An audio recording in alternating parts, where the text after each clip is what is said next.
তো বন্ধুরা আজ কিন্তু অনেকদিন পর ক্রিকেট নিয়ে একটা নিউজ দিতে চলেছি।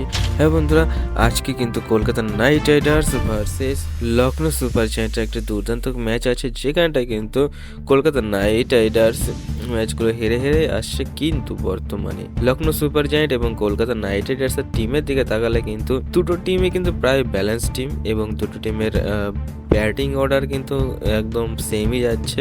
এবং কলকাতা নাইট রাইডার্স ব্যাটিং অর্ডারের দিকে তাকালে কিন্তু একটু বেনিফিট কিন্তু থাকছেই, কিন্তু তারপরেও কলকাতা নাইট রাইডার্সের বোলিং অর্ডার কিন্তু একটু দুর্বল আছে, যেখানে দাঁড়িয়ে কিন্তু সুনীল নারিন, মনীষ পান্ডের মতন বোলাররা থাকতেও কিন্তু কলকাতা নাইট রাইডার্সের ফুল পারফরমেন্স তুলে উঠতে পারছে না। সেখানটায় দাঁড়িয়ে কিন্তু যেমনটা নিউজ বেরিয়ে চলে আসছে আজকের ম্যাচ কে জিতবে। হ্যাঁ বন্ধুরা, দুর্দান্ত কিছু নিউজ দিতে চলেছে আজকের ম্যাচ সম্বন্ধে। তো বন্ধুরা, সেটার দিকে তাকালে কিন্তু দেখবো আজকের ম্যাচ কিন্তু দুটো টিমের পাল্লা প্রায় ভারী আছে।